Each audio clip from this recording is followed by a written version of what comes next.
అలా ఇంటికి వెళ్తుంటే ఇంట్లో ఏం జరుగుతుందో అనే భయంతో ఇంటికి వెళ్ళా. ఇంట్లో అడుగు పెట్టబోతుంటే అన్న వచ్చి చెంపపై కొట్టాడు. అమ్మ అరవడం మొదలుపెట్టింది. ఎంత టెన్షన్ పెట్టావో తెలుసా? అన్న నీ కోసం వెతికాడు. సరే ఎక్కడికో వెళ్తున్నావని వదిలేస్తే ఎక్కడికి వెళ్తున్నావో చెప్పి వెళ్తే అయిపోతుంది కదా అని. అన్న అన్నాడు, రేపటి నుండి ఎక్కడికి వెళ్ళేది లేదు, ఎక్కడికైనా వెళ్తే కాళ్ళు ఇరగొడతా అని. ఏమనకుండా లోపలికి వెళ్ళా. అమ్మ అన్నతో అనింది, ఎందుకు రావా అని తిట్టి అంత ఆయాసం? రేపటి నుండి ఎక్కడికి వెళ్ళొద్దంటే రేపు ఇదంతా వాడికి గుర్తుంటుందనుకున్నావా? అవును, నాకు గుర్తుండదు. ఈరోజు ఉదయం నుండి ఈరోజు తనను కలిసి ఇంటికి వచ్చేంతవరకే నా బుక్లో రాసి పెట్టుకొని పడుకున్నా. ఉదయం అయింది. అప్పుడు సమయం 10 గంటలు. పేజీల్లో దాగున్న నిన్నటి రోజును మలిపేసి నిన్న ఫ్రిడ్జ్పై పెట్టిన పేపర్స్ చదవడం సగంలోనే ఆపేశానని ఫ్రిడ్జ్పై చూస్తే ఆ పేపర్స్ లేవు. అమ్మని అడిగా, అమ్మా నిన్న ఫ్రిడ్జ్పై నా పేపర్స్ ఏవి? ఒకసారి సెల్ఫ్లో చూడు అని అనింది. అడిగిన తర్వాత అనుకున్నా, అమ్మకు సందేహం వచ్చినట్టుంది అని. ఆ పేపర్స్ తీసుకొని తర్వాత ఏమై ఉంటుందో అని చదవడం మొదలుపెట్టా. అది 10th క్లాస్ ఫేర్వెల్. అదేంటి, నిన్నే కదా 8th క్లాస్లో ఉన్నాను అనుకుంటా. సరేలే అని మళ్ళీ చదవడం మొదలుపెట్టా. అది 10th క్లాస్ ఫేర్వెల్. ఎవరో అమ్మాయి బ్లాక్ డ్రెస్ నా ముందుగా వస్తుంది. చేతిలో గిఫ్ట్ లాంటిది ఏదో పట్టుకొని నా దగ్గరికి వచ్చింది. నా చేతిలో ఆ గిఫ్ట్ పెట్టింది. నేను అడిగా, ఎవరు మీరు, నాకెందుకు ఈ గిఫ్ట్ ఇస్తున్నారు అని. తను అన్నది, రేయ్ పిచ్చోడా, నీకు రోజు ఒకరు నేనెవరో గుర్తు చేయాలా? ఎప్పుడు నీ తోకలాగుండి నీకన్నీ చెప్తుంటాడు కదా, వాడు రాలేదా అని. వాడి కోసం ఎప్పటి నుండి ఎదురు చూస్తున్నా. కొద్దిసేపు ఆగు, నువ్వెవరో వాడొచ్చి చెప్తాడు. తను అన్నది, నేనెవరో నాకు తెలుసు, బాయ్ అని చెప్పి వెళ్తుంటే నేను అన్నాను, ప్లీజ్ ఆగు, ఇప్పుడు నువ్వెవరో గుర్తు చేసుకోవాలంటే బ్రెయిన్కి స్ట్రెస్ ఎక్కువైపోయి కింద పడిపోతానేమో, నువ్వే చెప్పవా అని అడిగా. అప్పుడే వాడొచ్చాడు. నేనెవరో నీ ఫ్రెండ్ని అడుగు అని చెప్పి తను వెళ్ళిపోయింది. అప్పటికే తన ముఖం మెదడుని తట్టి వెళ్తుంది. అక్షయ్ని అడిగా, రేయ్ అక్కడ వెళ్ళిపోతున్న అమ్మాయి ఈ గిఫ్ట్ చేతిలో పెట్టి వెళ్ళిపోయింది, తనెవరో తెలియట్లేదు అని.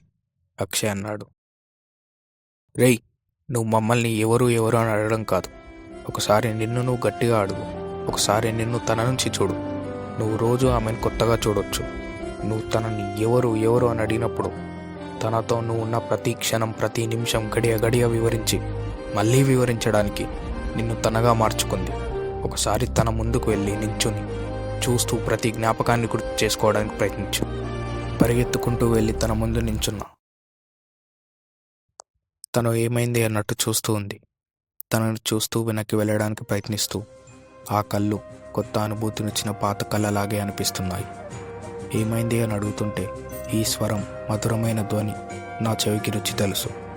ముందున్న అందాన్ని గుర్తు చేసుకోవడానికి లోపల అవస్థపడుతూ ఈ ఒత్తిడిని తట్టుకోలేక, ఈ అందమైన బరువును మోయలేక స్పృహ కోల్పోయి కింద పడిపోయా.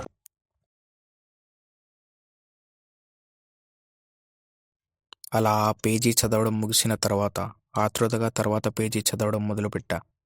అవి ఎగ్జామ్స్కి ముందు రోజులు. నేను అనుకున్నా, ఎగ్జామ్స్కి ముందు రోజులేంటి, నేను కింద పడ్డ తర్వాత ఏమైందో ఎక్కడుంది అనుకొని ఎలాగో అలాగా చదవడం మొదలుపెట్టా.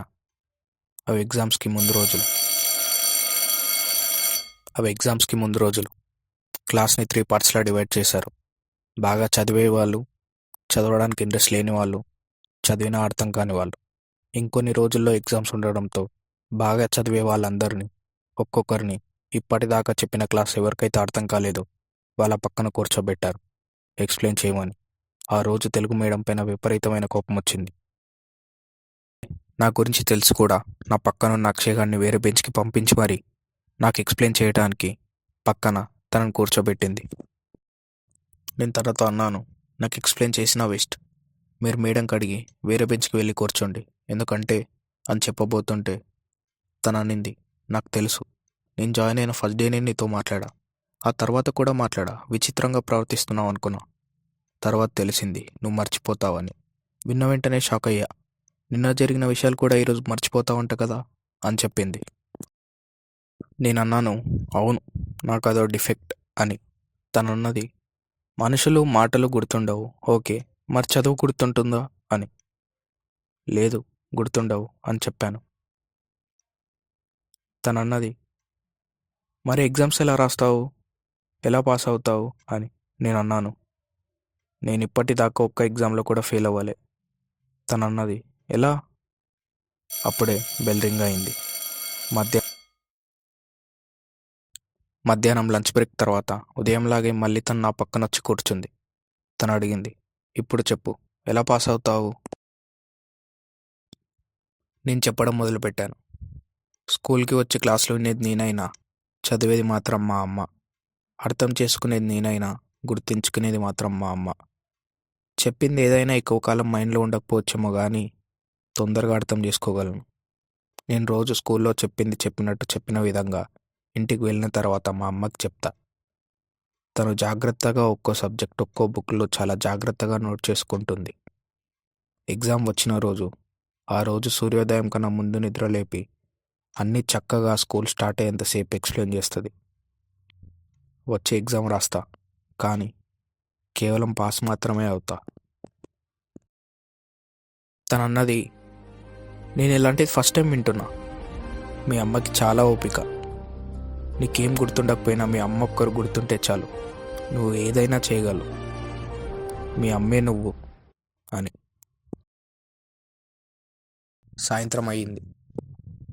బెల్ రింగ్ అయింది. అందరూ వెళ్తున్నారు. నేను మళ్ళీ ఈరోజు పేరు అడగడం మర్చిపోయా. నేను వెళ్ళి, మీ పేరేంటి అని అడిగా. తను అనింది, మీరేంటి మీరు? నేను అన్నాను, మరి మీ పేరు చెప్పండి అని.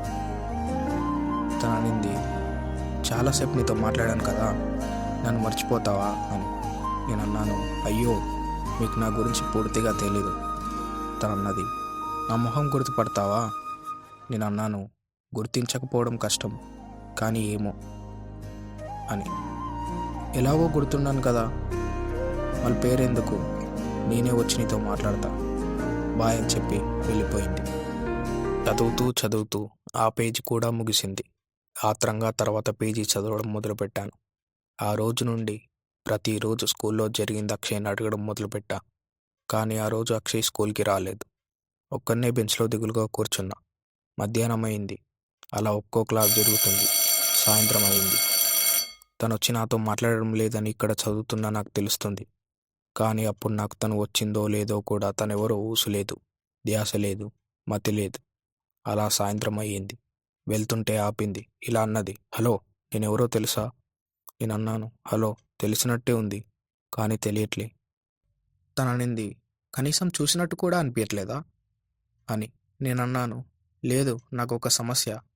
తననింది, వద్దు, చెప్పకు, నాకు తెలుసు. నేనన్నాను, అవునా? నా గురించి తెలిసి కూడా క్లాస్లో అక్షయ్ గారు తప్ప నాతో ఎవరు మాట్లాడరు. మీరు మాట్లాడుతున్నారంటే నాకు కొంచెం దగ్గరై ఉండాలి. నాపై నాకు సిగ్గుగా ఉంది. మీ పేరు కూడా గుర్తుపెట్టుకోలేదు. తననింది, దగ్గర అంతేం లేదు. నిన్న నా బుక్ తీసుకున్నావు, నీ బ్యాగ్లో ఉంటుంది చూడు, నా పేరు కూడా ఉంటుంది. నేను అన్నాను, నాకు మీ పేరు తెలియదు. తననింది, అంటే నీ బ్యాగ్లో క్లాస్ గర్ల్స్ అందరు బుక్స్ ఉంటాయా? లేదు అని బ్యాగ్లో వెతికాను, కానీ తన బుక్ లేదు. నేను భయపడ్డాను. బుక్ ఎక్కడన్నా మర్చిపోయి ఉంటానా, లేదా పోగొట్టుంటానా? తనతో అన్నాను, సారీ అండి, మీ బుక్ లేదు. తన కోపంతో అనింది, మరి ఎలా? ఆ బుక్ నాకు కావాలి. నేను నీకు బుక్ ఇచ్చాను, అది నాకు కావాలి. నా పేరు తెలుసుకొని ఆ బుక్ ఎక్కడ పోగొట్టావో వెతికి తీసుకురా, మర్చిపోవద్దు. మళ్ళీ మళ్ళీ అడిగే ఓపిక నాకు లేదు. లేదంటే తెలుగు మీడియంకి కంప్లైంట్ చేస్తాను అని చెప్పి వెళ్ళిపోయింది. నాతో ఒక ఆట మొదలుపెట్టింది. ఇండైరెక్ట్గా తన పేరు తెలుసుకోమని చెప్పింది. ఆ రోజు నుండి తన పేరు కోసం నాలో నాకే యుద్ధం, నాతో నాకే యుద్ధం. మరుసటి రోజు క్లాస్లో బుక్ చివరి పేజీలో ఏదో రాసుకొని బట్టి పడుతున్నా. పక్కన అక్షయ్ గారు చూసి, ఏం రాసుకున్నావురా అని అన్నాడు. నేను అన్నాను, నాకు ఒక అమ్మాయి ఒక బుక్ ఇచ్చిందిరా, అది తిరిగి ఇచ్చేయాలి. వాడన్నాడు, ఎవరిచ్చారు? తెలీదు అని అన్నాను. పేరన్నా రాసుకోవచ్చు కదరా అని అన్నాడు. నేనన్నాను, ఏమో, ఎందుకు రాసుకోలేదు. లంచ్ బ్రేక్లో నేను అక్షయ్ గ్రౌండ్లో తిరుగుతుంటే తను వచ్చింది. నన్ను ఇలా అడిగింది, హాయ్, ఏంటి నిన్న అంతసేపు సాయంత్రం వరకు మాట్లాడతావేమో అని నీ చుట్టే తిరిగా, మాట్లాడనే లేదు అని నేను అక్షయ్ని చెవిలో అడిగా. ఎవడు తిను అని. వాడన్నాడు, రోజు నీతో ఫ్రెండ్లీగా మాట్లాడుతుందని చెప్తూనే ఉంటాగా. నేను తనతో అన్నాను, నిన్న నేను అంతగా గమనించలేదు. నిన్న తను బుక్కడిన సంగతి నాకిప్పుడు గుర్తులేదు. నా దృష్టిలో ఇప్పుడు ఇద్దరు వేరే వేరే. తను నాతో అలాగే ఉంది. మరుసటి రోజు నుండి వరుసగా వారం స్కూల్కి రాలేదు నేను. అలా ఆ పేజీ ముగిసింది. నేను స్కూల్కి ఎందుకు వెళ్ళలేదో అని ఆలోచిస్తూ తర్వాతి పేజీ చదవడం స్టార్ట్ చేశా. అప్పుడు నా కోసం తను రాసిన వాక్యాలు నన్ను, నా మనసుని కదిలిస్తూ ఆశ్చర్యపరిచాయి. అవి, నీ బుర్రకి తట్టని నన్ను నీకంటుకుపోయేలా చేశావు. నన్ను మర్చిపోతున్న వేళ వదలను అని మారం చేయాలనుంది. రోజు నన్ను కొత్తగా పరిచయం చేస్తుంటే రోజు ఇంకొంచెం అందంగా కనిపించాలనుంది. నన్ను గుర్తుపెట్టుకునే ఆఖరి క్షణం ఇంకా అందంగా కనిపించాలనుంది. ఓ ఇష్టం ఎప్పుడూ ఉండాలని లేదు, కానీ ఈ ఇష్టం ఎప్పటికప్పుడు పుడుతూనే ఉంటుంది. నీకు దూరం అయ్యే వరకు నన్ను మర్చిపోనివ్వలేదు, అలా అని గుర్తుపెట్టుకునేలా చేయలేదు. మర్చిపోతే తట్టుకోలేను, అందుకే నా పేరు కూడా తెలియనివ్వలేదు. నన్ను వచ్చి పేరుతో పిలవాలని చేసిన ప్రయత్నం కూడా వృధా. ఇది మన చివరి రోజు, చివరి గడియ, చివరి క్షణం. ఈ రోజుతో నా ప్రేమకి ముగింపు. ఇది నువ్వు చదువుతుంటే నా పేరు వర్ష అని అని రాసి ఉంది. చదువుతుంటే తన పేరు వర్షనా అని షాక్ అయ్యి. అప్పుడు సాయంత్రం ఆరైంది. అమ్మతో, అమ్మ బయటికి వెళ్ళొస్తా. అమ్మ ఎందుకు అని అనింది. నేను అన్నాను, భయపడకు, నేను ఖచ్చితంగా తిరిగి వస్తాను అని పరిగెత్తడం మొదలెట్టాను. ఆయాసంతో తన ఇంటి చేరువలో ఉన్నాను. తన ఇంటి దగ్గరికి వచ్చేసా. తన ఇంటి బయట గేట్ ముందు నించొనుంది. తన దగ్గరికి వెళ్ళి అన్నాను, వర్ష, నీ పేరు వర్ష కదా? తన అనింది, అవును, నేనే చెప్పా కదా, ఇది చెప్పడానికి నువ్వు వచ్చింది. నేను అన్నాను, నేను ప్రేమిస్తున్నా. తన అనింది, నేను చెప్పలేదే నేను ప్రేమిస్తున్నా అని. అబద్ధాలు చెప్పకు నువ్వు. మన స్కూల్ ఫేర్వెల్ రోజు ఇచ్చిన గిఫ్ట్లో ఉన్న నువ్వు రాసిన పేపర్స్ అన్నీ చదివా నేను. తను అనింది, నేను నీకే గిఫ్ట్ ఇవ్వలేదు. నేను అన్నాను, మరి ఆ వర్ష ఎవరు? తను అన్నది, ఆ వర్ష ఈ వర్ష వేరువేరు. నేను అన్నాను, అవును, ఆ వర్ష ఈ వర్ష వేరువేరు. ఆ వర్షాన్ని నేను వెతకలేదు, గుర్తుపట్టలేదు. ఈ వర్ష కోసం వెతికాను, తనను గుర్తుపెట్టుకొని మరీ వచ్చాను. అప్పుడు మళ్ళీ మర్చిపోతానని ఎంత అడిగినా పేరు చెప్పలేదు. ఇప్పుడు ఈ వర్షే వచ్చి తన పేరు చెప్పింది. ఇప్పటికీ నేను గుర్తుపెట్టుకొని మరీ వచ్చాను.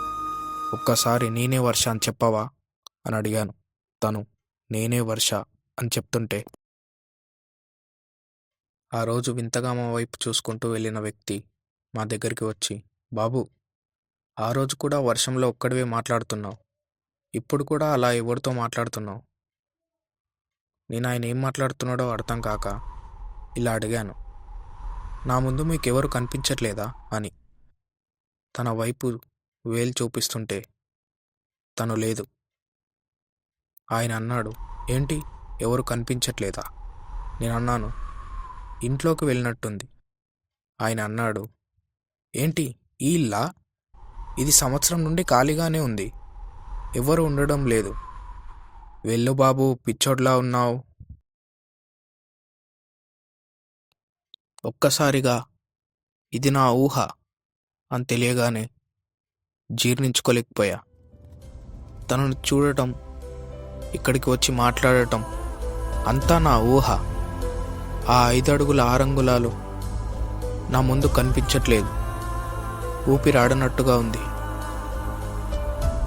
తను నా ముందు కరిగిపోతున్నప్పుడు కళ్ళల్లో నుండి నీళ్లు వస్తున్నాయి.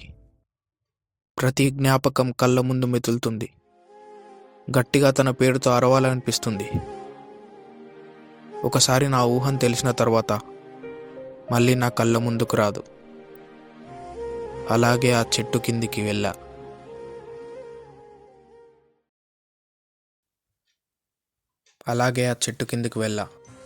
మెదడు ఈ బాధను తట్టుకోలేక, ఒత్తిడి ఎక్కువై ఈ నిజాన్ని మోయలేక కింద పడిపోయా.